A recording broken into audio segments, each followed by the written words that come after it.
Thanks for sending this out. You guys are awesome. Got a lot of hate mail and jealousy swung my way. It's like, Fuck those sure, guys we who could deserve buy it. them if they stop giving stuff to you. Hey, welcome to Super Social Club. I'm Jeremy. This is Whiskey in the Six. I'm Rob. Welcome to the Whisky Rant Podcast. It's a little crusty, It's frustrating. and it's going to be a little bit of a rant. I don't understand it. I don't know why. Some sort of injustice. Anyway, end rant. Hello and welcome back to the Whisky Rant Podcast. I'm Jeremy. I'm Rob. Tonight we're joined yet again by James and Jenna from Sons of Vancouver, one of the most popular distilleries in Canada right now. Yeah. Selling out every single time. I mean, you put something cannot out. get your hands on this stuff except for us. That we do have actually one of their releases that's yet to come out, and we're going to talk about tonight. James, Jenna, thank you so much for joining us. Oh, thanks for having us, guys. This is Always a pleasure. this is like one of those when an author is about to release a highly anticipated book, Right. and we get the pre-read. We get like the screening. Yeah, The like we first- get yes, we see it. We get to see the Yeah. film before the rest of I the. love that. the I love We're gonna that. do a little talk at Barnes and Noble next week, and then we'll bottles. Yeah, I just normally- I kind of expected a signature. I was a little bit disappointed when I didn't see one, but it's all good. I'll sign the No. next one for you. Rob would, yeah, Rob, you don't want to. Yeah. I just honestly, I'm actually just kidding about that. All right, so this I don't know how you guys feel about signatures on bottles. I'm not you've made sure. fun of distillers that I've- have I've- done that before. I apologize if you've done it, but I have made fun of distillers for doing it because there's a few that just like make it their job to like sign every bottle. Like, Yeah. so I mean, We've anyway, only done it like once for someone who was like buying a bottle for a 50th birthday or something. yeah. And like it made them happy. But Oh, yeah. by all means, like if someone comes to you and says, "Can you please sign my bottle?" I think that's Yeah, very yeah, different. sure. Yeah. But it's like, hey, I'm gonna sign your bottle just because, and I'm gonna sign a Or- whole bunch of bottles. These are, Yeah, you're like at the LCBO and someone like, oh, someone scribbled all over this bottle. I don't want this. Mark, rub it Yeah. off. Yeah. Okay, so I'll let you share what we have on the table over here because you guys made them. So let's start with, I guess, no, should we start with just kind of the story behind this? I know we did talk about this the last time you guys were on the chat that this was gonna happen, but this was before it actually happened. So since then, release one of your series came out, and now we have release two in front of us. You want to quickly just Yeah, it's been a long time in the making. It was a concept that we came up with and sort of had kicked around for a while, talked about it, figure out how to do it. But, having a distillery and like having a big sort of collection of barrels, we get the great opportunity to taste a lot of whiskey. And when you go through barrels, it's a really interesting thing that happens that like they all end up kind of tasting different from one another. Like a lot of them are similar when they've come off the still around the same time or when you're like fermenting them the same way, but the grain, the fermentation, and then the barrel itself all have sort of equal part to play in what the whiskey tastes like. And so when we taste barrels, every so often you come across a barrel and you go, oh, that one tastes like cherry, or you come across one and it's like, oh, that one's so banana-y. And it was always something that like we loved to do, and it was an experience that we loved to have. And we were like, well, how could we make that experience happen, for the whiskey drinker? And so the way that we thought about doing that was sort of how, like, let's do this exploration of rye grain and really come up with these like very technical whiskeys that would give you a really unique flavor experience with each whiskey. And so we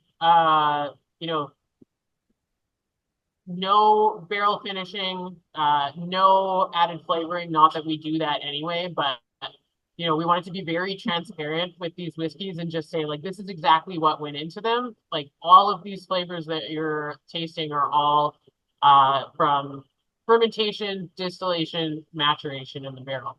And so there's no tricks involved. This is just like we've done things and we've fermented and distilled things in a way to evoke the flavors that you're tasting in the whiskeys. And so the first one, we sort of did like a very true to the house style of Sons of Vancouver, which tends to have these big orange notes, lots of like coriander from our French Saison yeast. And then the second one is like these huge dark fruit notes. We used a different yeast in that one, forbidden fruit. So you end up with like cacao and cherries and chocolate and stuff. And it was super wild how much that tasted like Black Forest cake. So we believe that rye grain should be for Canada as malt is for Scotland. And so that's sort of where we're going with this, that like rye isn't just peppery and spicy. It can be a lot of different things. And yeah, that's sort of the idea behind Realms of Rye. And And what honestly, I'd like to add about this is that these are very conscious blends where we've worked within those parameters that Jenna talked about, the barrel, the rye, the finishing. But they're not single barrel, which is what you see a lot from like the bourbon industry. We kind of wanted to walk the line of where like sort of independent bottler meets distiller. nice. Is there a few different casks in these ones, or is it two for each of them? Yeah, so we sort of like went through and we found casks that sort of had these interesting flavors to them, and then you sort of blend into that direction. And so you find other casks that have things to add, or like sometimes one distillation gets split into multiple casks and then those get married together. Right. So release number one, I believe it was three or four. Yeah. And then I think release number two is two different casks. Yeah, so we tend to stay away from single casks in general because I just don't believe that it's always the best expression that a whiskey can have. You Right. know, like if you think about it, like the way that you taste whiskey out of the cask is usually like a little bit scraggly sometimes, and like you can do things to the whiskey via blending that sort of like sometimes smooths out those edges a little bit, or like brings out a really interesting note, or like add some mouthfeel to it. So yeah, blending is a tool that we love to use and that like we've really built our reputation around. Nice. Yeah. Yeah, no, and it shows your strength because I mean, their release one is citrus and botanicals, and that's pretty much exactly what you get in release one. And then release two is literally nailed right on the head with dark fruit and cacao. And that's like as soon as I opened the bottle, I just finished a very long 3-day fast, and I was only able to smell the bottle, but I wanted to pour out a couple samples so that we had a chance to open it up a little bit. And this one, like right out of the bottle, smelled amazing. Yeah, I've got the addition to here, the cacao. And it's like on the nose, you're getting this like glorious, sweet it kind of reminds me honestly of like one of the best like Foursquare rums that I've ever smelled. Like the Yeah. nose is kind of similar to that. And then on the palate, all the rye comes through. And you do get these like plum, juicy kind of like notes and the chocolate in there. Now, you guys, I think you said that you've used a different yeast strain for this second edition here. James, did you have I think when we first talked, I think it was you that said that you had the beer making background. Yeah, yeah. How weird is it to change a yeast strain in a distillery? Like, I don't think we hear too much about other distilleries ever changing their yeast. Like, they just have one yeast strain. Yeah. And they stick to it for like Foursquare hundreds of has, or no, years. Four Roses, sorry, has like the four, I think, Right. yeast strands that they stick to for their, I think. Mhm. I could be wrong. There might be more. But for the most part, most distilleries use like one, maybe two tops, right? Is it weird changing it up? Is it easy to do? Like, what's the process in changing a yeast? I mean, like most of them act relatively the same. Maybe like 10 or 20% of them have have different parameters that they might work within. Often it's like more recently, actually, you get these funky ones that are like they have incredibly high temperature tolerances, and so they actually work better where it's like it's really hot or something like that, where typically you need to keep a yeast below 20 degrees. Um, the hardest part, to be honest with you, is that when you make something, you make a whiskey, you put it away, you're not going to try it for 4 or 5 years. You want to be innovative all the time. I walk in with these stupid ideas, and Jenna and Max have to we have to reel each other in and be like, just remember, if you change something right now, we're not even going to get to try it for like 4 or 5 years. Yeah. So maybe like in a year, if we do 100 barrels of production, probably only 20% of what we produce is like falls into like experimental barrels. Mhm. And then when we do something like this, like this Realms of Rye 2, that was an experimental yeast that we did when Jenna came on early, like sort of around 2021. Now we're seeing the fruits of that, so to speak. And if we want to add that to our production, it's going to cut out even some more of that experimental production and narrow that down again. If we want to do 1 or 2 batches of that every year to put away, like, sure, I guess to answer your question, it's difficult, but it's difficult for maybe not the reasons you're thinking of. Yeah, when you're looking at like yeast for distilling, it's a little bit different than brewing in that you're concerned with like alcohol tolerance, how much alcohol you're going to get out of it because like, you put it in a still and then what comes out at the end is high proof. If you're using a yeast that doesn't create a lot of alcohol, then you're going to end up with less alcohol and less of a yield. And so like there's budgetary stuff that goes in with it. I think where people, we're a small distillery, and so we have the luxury of being able to do that experimental stuff and sort of like try stuff out. And then sort of figure out later, like, okay, where is this going to land in our sort of portfolio? So yeah, we tend to look at like when we do the experimental stuff a couple times a year, we tend to look at, okay, is this yeast going to do well? Is it going to make good whiskey, and is it going to make good alcohol? And then those are the yeasts that we try out. Like we wouldn't start using like an IPA yeast or something like that. But Yeah. yeah, there's times where we do stuff and like it kind of doesn't pan out. This was one I talked about it. I don't know if I included the letters that came with it with yours, but Yeah. I talked about it in the letter that came with it that like this fermented and it smelled amazing, and then it came off the still and we were a little underwhelmed by it because a lot of those fruit notes had sort of disappeared a bit.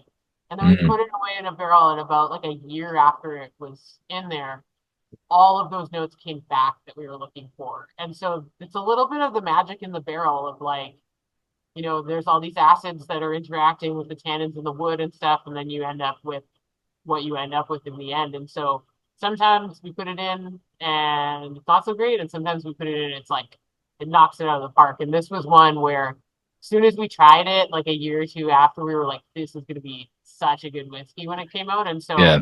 we did the Realms of Rye, and we were sort of earmarking barrels in our collection. Like this one right away, I was like, this has to be. I actually kind of feel like, correct me if I'm wrong on this, that I feel like this distillate sort of brought the Realms of Rye idea together. Yeah, that might be true. Like we've done over 500 distillations, and so they all kind of become a blur.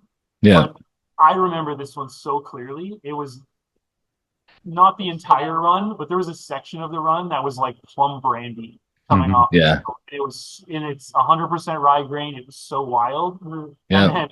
And then at the end, we collected it all and like, put it together and then split it between like whatever, like 3 or 4 barrels. And we were like, that's a little underwhelming. But after a year, it all came back together. And it was I was actually going to ask you that question. When you came up with the Realms of Rye, like I feel like the first one was awesome.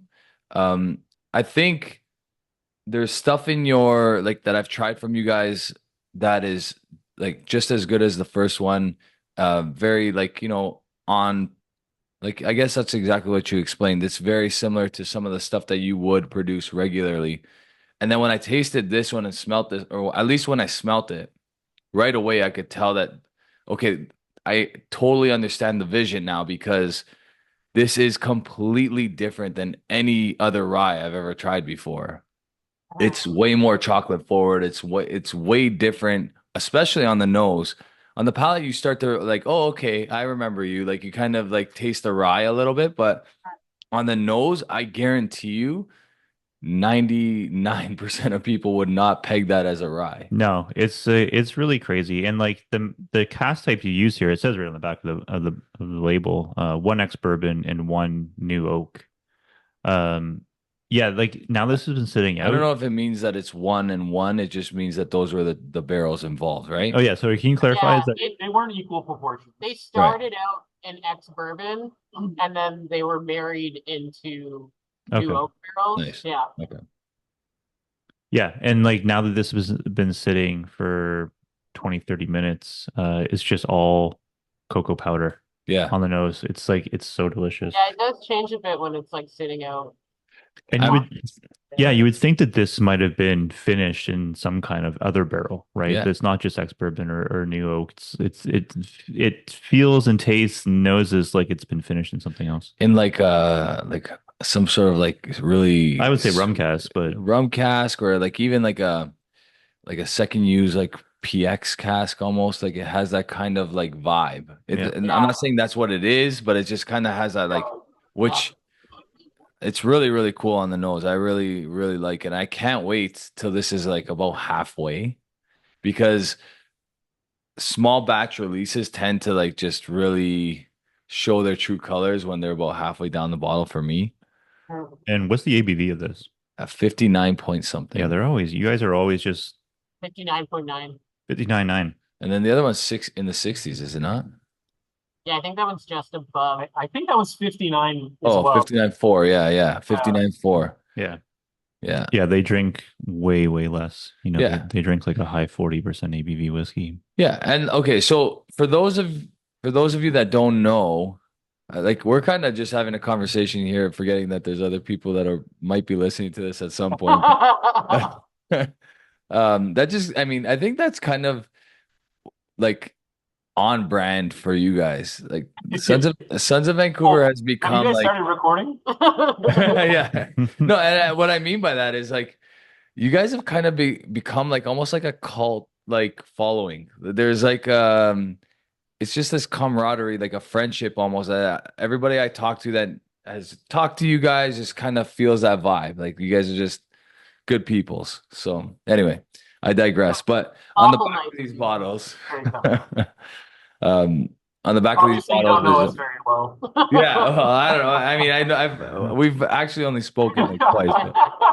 But um, so on the back of these bottles, you guys put a lot of information, which is like perfect for the whiskey geek like us. Yeah. You That was know, the goal, was just like complete transparency. I mean, one of the critiques that we always have about Canadian whiskey is that there's not enough information and there's not enough transparency. Yeah. And yeah, so we're with we you. wanted you to know like everything about this. How did we get from grain to glass?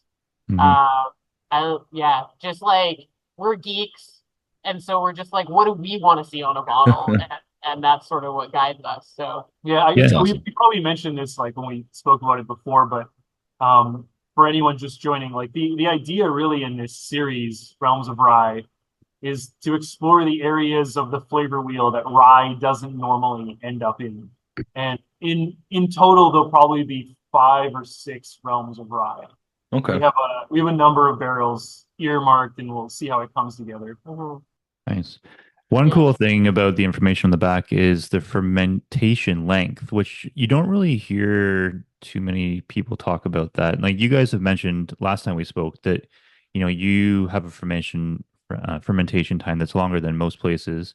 8 days, it says here. You said you're usually like around a week to a week and a half or so. Sure. Is that still something that is still you're sticking to with that? I know before you said you tried to shorten it at one time and it didn't quite work out for you, but you're Yeah, just yeah. sticking to the long fermentation times. Yeah. We shortened it that 1 month of like March 2022 or Yeah, something. I don't think we'll ever do it I again. never did it. It made Yeah. such a dramatic difference, and like we probably could have cranked out more whiskey, but it would have been not as good whiskey. So, Yeah.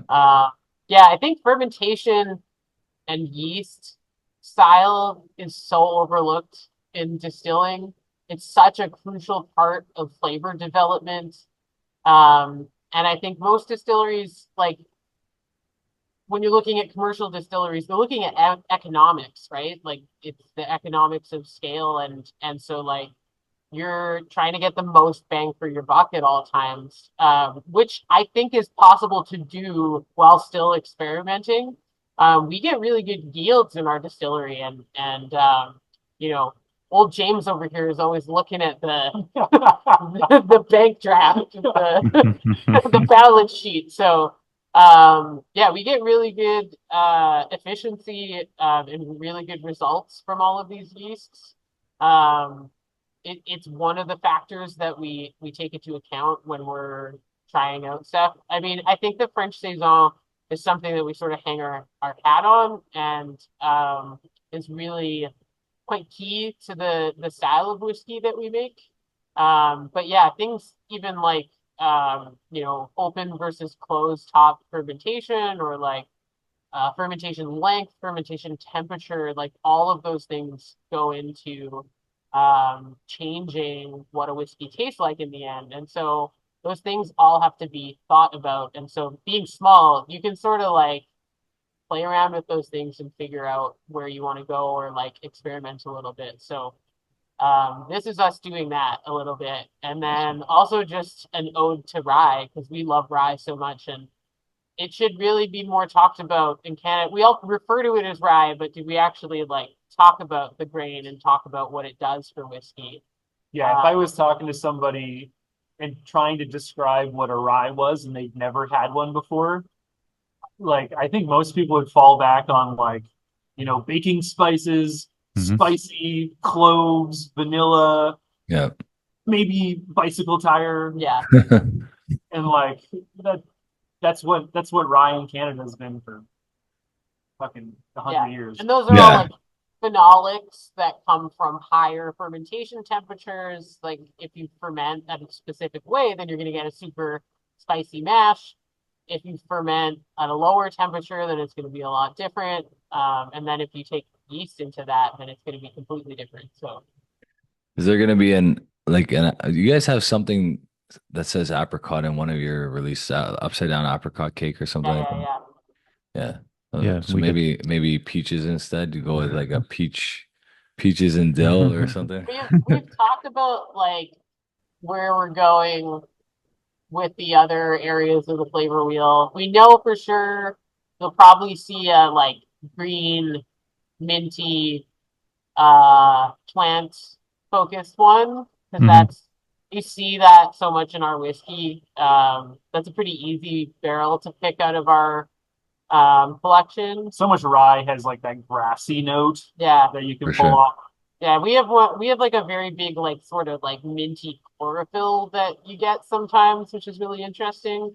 We've talked about maybe doing one that's a tropical one, but not palm trees, because I think a lot of people think palm trees is tropical only because it goes in the rum cask. Right. And it's actually like we pick casks that are tropical to begin with, and then we Nice. enhance them. So it'd be cool to do one where like the rum cask isn't there, but it's still super tropical. We talked about a mineral one, which I think would be the most difficult to find in our collection, but you do see it sometimes. It's like pencil shavings and graphite and like stone, like slate. In the way that like Midwest ryes sometimes are very like they taste like they've been like diluted with hard water or something. Yeah. Yeah. Yeah, Like a like the mineral calcium or something. Calcium, yeah. Whistle pig often has a minerality to it. With Yeah. shavings, it's pretty signature. I think this collection, like when it's complete, like once you've like, okay, we've done what we're planning on doing, you're gonna have this like library of rye whiskeys that are gonna be on the far ends of the flavor spectrum. Like this stuff being 100% rye, like you don't get any of these flavors with 100% rye that we've ever tried before. No. It is really, really, really cool. These two are already drastically Right? different. Yeah. Drastically different. Yeah. They're both delicious. I keep going back to like I'm trying to decide which one I like better. I think fresh crack, I'd probably give it to the cacao, the new one. Because fresh crack, I liked the citrus and botanicals, but I didn't get as much of it when I opened it. But now like it's hardcore citrus and botanicals. You know what I mean? Yeah. And I've already finished my cacao one and just this is all I have left. So Yeah. last time we spoke, we were talking about sourcing rye, and you guys said that you had contracted a farmer in BC to supply you with like entire yield. Is that coming to harvest soon, or has it already come to harvest, or how long away is that? Funny story. We got a phone call from the farmer in the fall, I guess like basically a year ago. And he was like so the snow landed before I got the seed in. Guess we'll have to do it next year. And we've been like expecting this rye like the following spring. So we had to make do this year. It was a pretty hard year for rye in British Columbia, but it is in the ground. I can send you guys some photos. Yeah. Yeah, we did an Instagram like in August, I think, or September, that it just got sold. Yeah, so we should be like getting distilling, I guess, the first grain probably by May. Yeah, so April like or May, yeah. not quite sure how that's gonna look like. Will that be the only rye that we use? Will that be like estate rye or something like that? We're not quite sure yet, but the first plan is to just get it and mash it. See how it goes. See how it goes, yeah. See how it goes, yeah. Yeah. So the last time we spoke, you guys shared how much you were barreling at that time, and it's been about 8 months since then. Has there been an increase in volume of barrels, or like what are you guys hovering in at around now per month? I mean, it really fluctuates year by year. 2021 we went hard and did like I think prior to that we'd done like 20 barrels total. 25. Oh, we did 25 in 2019. Yeah. And then like 2021 we did 80. And then I think the next year we did about the same. We shoot for around 60 every year. And then it usually fluctuates somewhere around there depending on like cash flow and stuff like that. But yeah, we put away a lot of whiskey in 2023 because we did that Indiegogo campaign. Had a lot of people back us and really helped with just putting down a ton of whiskey because we had such demand for it. Yeah, we switched over to full size barrels at some point. We were doing 100-liter barrels, and now we're at 200, or for American people it's 30 gallons. Now we're at 53 gallons, so industry standard, which is nice. Yeah, we basically like max out how much booze we can make every year. And like our liqueurs and other products like compete with that a little bit. If we're selling more quad sec or more amaretto, then we're gonna have to do more neutral spirit. But we've been trying to pare down that stuff so that we can do more whiskey. So it's always my goal to get it to 100 barrels per year. Never done it. Sometimes we're in the 70s. Gonna go to the Victoria Whiskey Fest this year? We didn't. No, No, we never make it out that way for any of these fests. I'm dying to, but yeah, you can come out for Victoria. It's a good one. Yeah. Tickets go on sale like in like 2 weeks or something. Yeah, we should stay with Trini and see. Yeah. That would be amazing. We just show up at their door. I'm staying at Chetty's house. Yeah, for sure. It's like, hey, we're here for the festival. Yeah, maybe we'll save the weeded rye chat for the next time we link up. We're gonna do like once we have our main sale, we'll do a lot of promo for that. Okay. Nice. Yeah, we could do that. Or I mean, do you want to just quick? Is there a quick little teaser that you guys can share about what's coming in the new year? Yeah, we've got. We're looking at doing our first mainstay SKU. Everyone's always like, when are you gonna have a whiskey on the shelf all the time?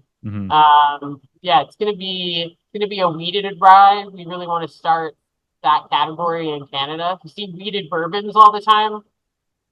I want a vanilla bomb weeded rye, and so Nice. that's sort of where that's coming from. Yeah, Very absolutely. cool. And this like that mass vanilla that always comes with wheat. When you pair it with like the spice of rye, you end up with this like marzipan.